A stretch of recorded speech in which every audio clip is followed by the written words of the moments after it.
A fine February morning to you, friends. Imagine you want to start with natural dyeing because it seems like such a great hobby, and that is true, it is. But it's winter. What can we forage in winter for natural dyeing? Today, friends, we're going on another silly little walk, and I will just point at some plants for you. I have also brought a little paper bag because we're also on the mission to hunt my actual favorite natural dye source, which I have not shown on this channel yet, and we shall dye with it at the end of this video. Now, before we venture out, what if you cannot or don't want to leave the house, but still want a silly, whimsical craft to keep the horrors at bay? There is a reason I'm currently in my kitchen. There are quite a bit of pantry staples that will give you beautiful dyes as well. So if the weather is too dreary, or there are other reasons why you do not want to or cannot leave the house, you don't have to. For example, turmeric, or as you can see in Dutch, kurkuma. This mitten, and I couldn't find its sister, is also dyed by something that I can find in my kitchen. Tea! I know this says coffee, and coffee is another hot beverage of choice that could work as a dye, but this is black tea, Christmas mix, with cardamom, cloves, almond peels, orange peel, cinnamon, and aroma, apparently. And then there are just some things that you could do to start a natural dyeing dye source collection right here. Next to my waste bin, I have a little bread bag. And in that bread bag, I collect one of my favorite dye sources. Every time I cut an onion, and I don't know about your cooking habits, but onions are in my diet probably daily. In my freezer, I am also storing apple peels, red apple peels. I have a video linked in the description where you can see the color that this gives, and hell yes, this is worth it. The carrots that we get from our store are a little indecent, for they are topless. However, if you buy carrots with the green tops on, yes, exactly, very good dye source. A couple of disclaimers before we start. Firstly, I am in the northern hemisphere.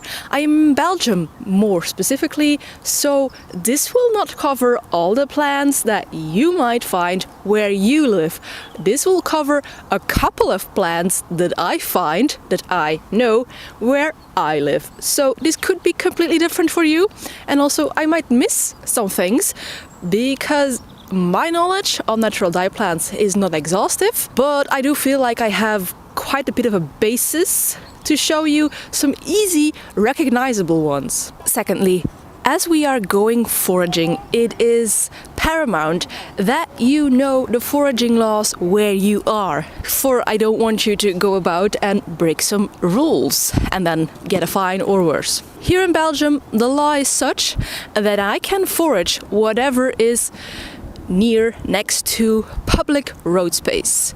Foraging in forests is actually not allowed, and nor is foraging on private land, not because, well, there are some foraging laws around it, but more that's just trespassing and stealing, and we're not doing that. So today we're going on a little walk, and I will show you what is there to find next to public road space.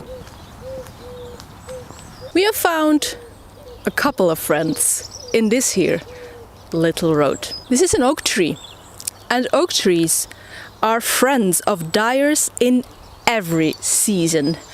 But secondly, this oak tree is covered in ivy. And do you see those juicy ivy berries? If you want a nice mint to pistachio green dye, they are your friends in combination with alum. I have a video on that, actually. I shall link it in the description.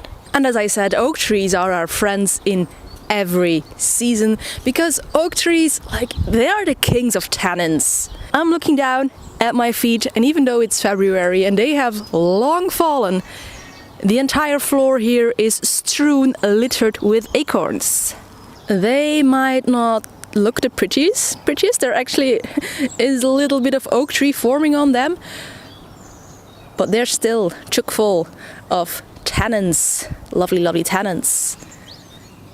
Be free. Now, when I say an oak tree is a friend of dyer every season, does that mean that it gets the same dye every season?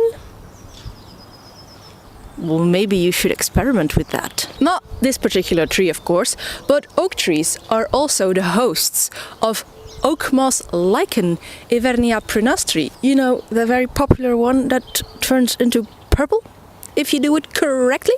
Oaks are our friends.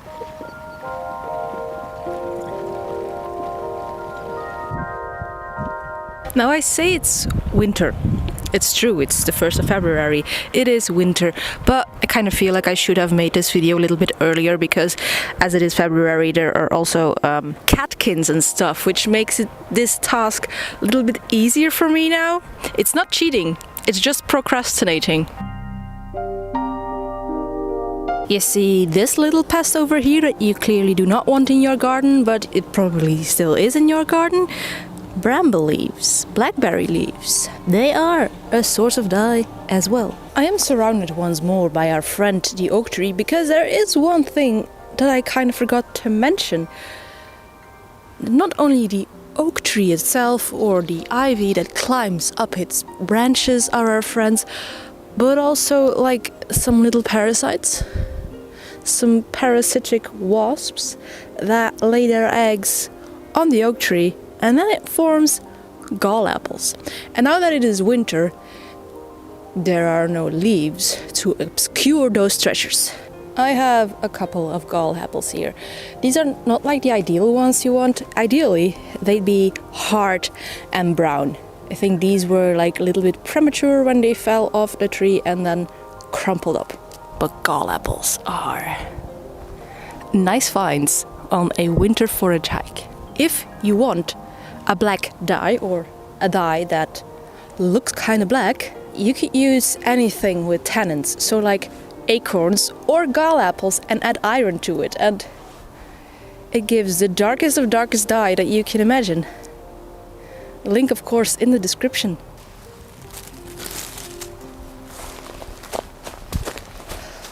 What a lucky spot! I found branches! It's not the branch, of course, not the wood that's important, but what's on it. Look at it. Shield lichen! I have done some dye experiments with shield lichen before, and this gives a very beautiful golden color. But for now, this can just stay here and continue to live its life. The lichen, I mean. The branch is probably dead. One final possible winter/early spring dye source I want to briefly mention are pine cones. I'm only mentioning them briefly because the one time I tried, I only got like the faintest of beige out of it. So maybe these are not the pine cones you need, and I am not knowledgeable enough about this sort of thing to tell you exactly what you need, but there are a lot of sources that do, so it's also a possibility if you have a lot of pine trees in your neighborhood. Friends, we're getting close to the spot where actually my dyeing adventure started. My dyeing adventure started with these gorgeous beauties. These, my friends, are alder trees. I have told the story of how I got into natural dyeing quite a couple of times on this channel, but for those of you who haven't heard it yet, here's it again. In 2021, I had a bike accident, and I was not able to go to work or do any more strenuous exercises for about 4 months. So what do? You lie in the sofa to, well, sofa rot, and you look at a lot of YouTube. I came across Cabin Boy Knits, and well, the interest for natural dyeing was peaked. This is about as far as I could walk at that point without really hurting my injuries. And there were a lot of alder trees, and alder trees, they drop some things, amongst which these cones. And that is what we're here for today. I'm going to try and find as many of these cones as I find, and then I will show you what a gorgeous dye they make. This really is a very potent dye stuff. The color you get from this was so magical. The entire experience was so magical that it kick-started everything up until this point. It is this plant, this little cone, that made me fall in love with the concept, the practicality of natural dyeing, and you know, that is also what led to me spinning. Now the ground is wet and soggy and everything is brown, so it might be a little bit more difficult to find the cones than it usually is, but I will try my best and find as many as I can.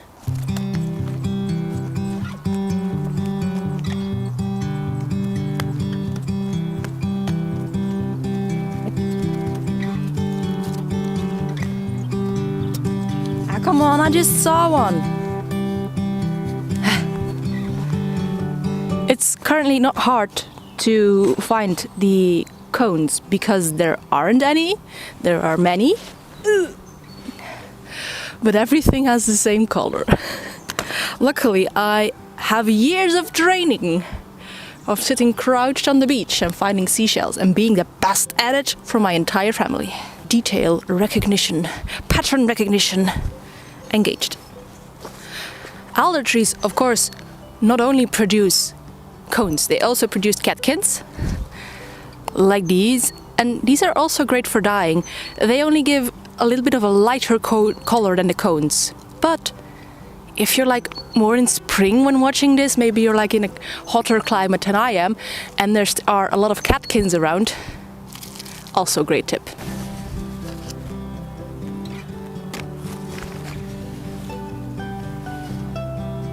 I don't know if this can dye or not, but I'm just excited to show you anyway. I found some Warlock's butter! Some fungi are just so fun and crazy. I think we've got quite a haul already. Let's get back home. You probably have already noticed from like the random cyclists and walkers that appeared in this video, but today is like a really nice day. I'm feeling overdressed, and I'm only wearing like my waterproofs and a scarf and a hat. I'm too warm. It's February. Well, it's probably going to cool down again because Belgian weather be Belgian weathering.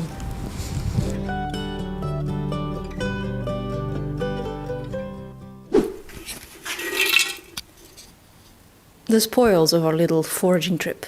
And now before we can do anything with those spoils, we first need to prep the recipient, our wool or our yarn.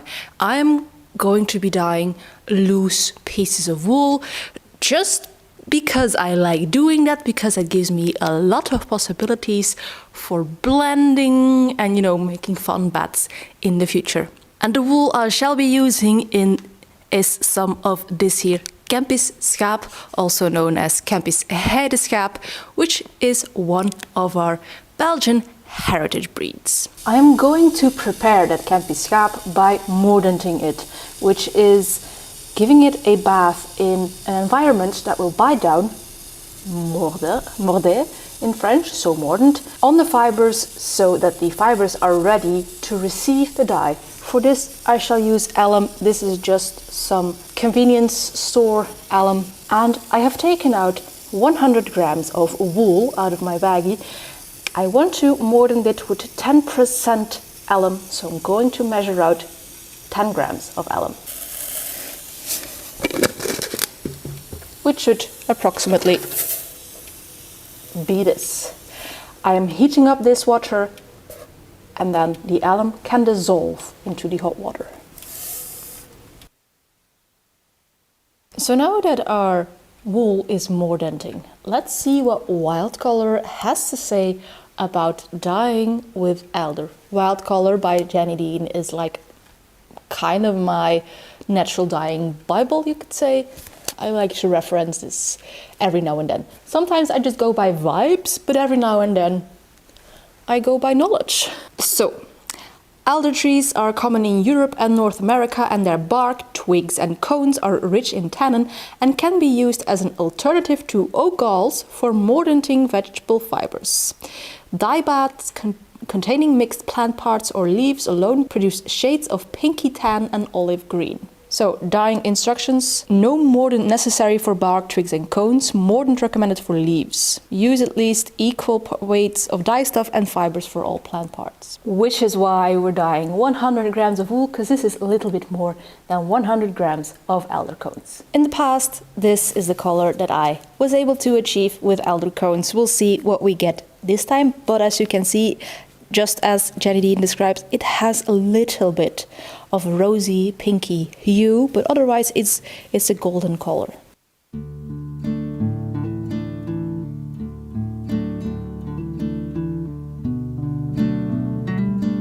Some time has elapsed, and you are currently wearing glasses, just like me, and we're all foggy. Anyway, this is a nice dark brown. I think it is time to strain out the cones and add in the yarn.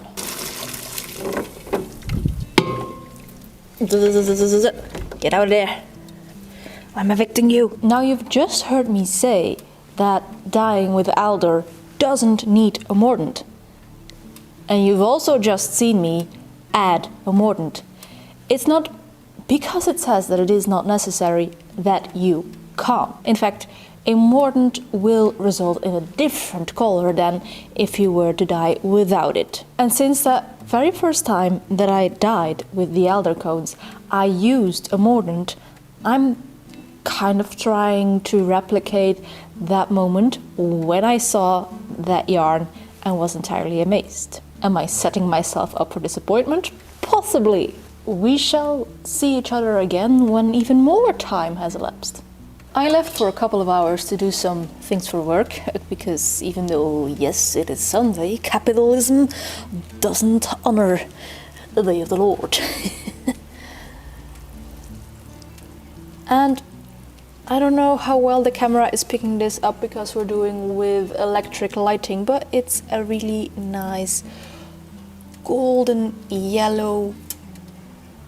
I'm going to let this, do its thing for a little while longer, and hopefully when we have sunlight again, I can show you the final color. In the viewfinder it's looking a lot lighter than I can see it in person, but it is really coming close to what made me fall in love with natural dyeing in the first place. Because when I say that alder cones is my favorite dye source, is that because it makes the best color? Maybe not. Maybe I say it is my favorite dye source because it was the first dye source, and the dye source that really got me sold on natural dyeing, that introduced me to this magical world. I have had many other dye sources, of course, that make a beautiful golden brown, a golden yellow, golden orange even. So the color itself maybe is not all that special in the grand scheme of things, in the grand scheme of all the colors that I have thus far dyed. But I fell in love with this specific color, the alder cone color, so fast, head over heels. And this is why currently, today, like 5 years later, I'm still making dye videos for you to enjoy. I have really quickly, like without even taking my coat off, rinsed a little bit of my fluff so I can show you in the remaining minutes of daylight what color it has. I don't know if I struggled with this other winters as well, but there's just not enough daylight in a day anymore just to film all my stuff. I'm glad it's February and it's gradually becoming lighter every day, but here we are with our golden fluff.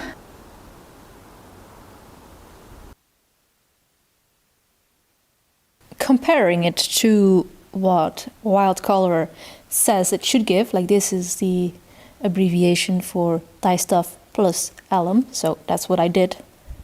It's a little bit less green than this color card, but of course this can never really approximate what it will look like. But we have achieved what we could expect to achieve, which is like a golden color with a little bit olive undertone. I think this is a really pretty color, and as I said, when I laid mine eyes upon this for the very first time, I was immediately in love with the magic of natural dyeing. So now if you have a penchant to start exploring natural dyeing but think, oh no, it's winter, do no longer despair. Even in winter there is ample amounts of dyestuffs that you can forage outside next to the public road space. I hope you had fun this video going on a little walk with me and doing a little dyeing experiment with actually one of my favorite dyestuffs. I shall now rinse the other 90 grams of wool that I had been dyeing in this dye bath, and well, maybe you will see it in another video, because 100 grams of one color actually is quite a lot to start a project with. Who knows? Who knows? Not me, that's for sure. Anyway, if you like these kind of fiber shenanigans, then maybe you could like, comment or subscribe, but of course that is all up to you. And as for me, I will see you in a next video. But before we do that, maybe you could take a look at some more dyeing shenanigans. Bye!